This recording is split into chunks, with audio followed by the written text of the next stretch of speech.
Welcome back to the channel, and in today's video I'm going to show you guys how to delete bulk posts on Facebook on the Facebook application.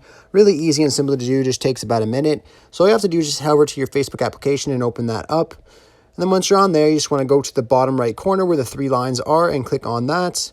And then you just want to click on see your profile, so at the top. Then once you're on your profile, you'll just see your page like this. Then all you want to do is go right beside where it says edit profile and just click on the three dots. And then once you're on here, you just want to click on activity log.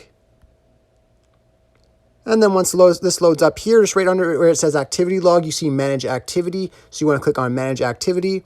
Then you just want to click on your posts. So it just pulls up all your personal posts, not a bunch of other stuff that you're doing on Facebook, just your posts.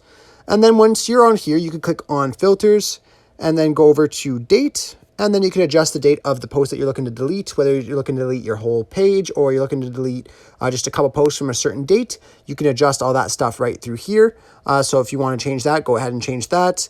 There's also a filter for categories and people as well. So if you want to change or delete pictures from certain categories or just pictures with certain people, this might slow that down for you. Once you've done that, though, you could just go through here and just click on the post that you want to delete.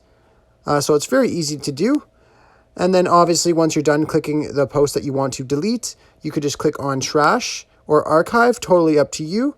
But yeah, this is how you bulk delete posts on Facebook. I really hope I was able to help you guys out with this video. If I was, be sure to leave a like and subscribe for more tutorials. Thanks for watching.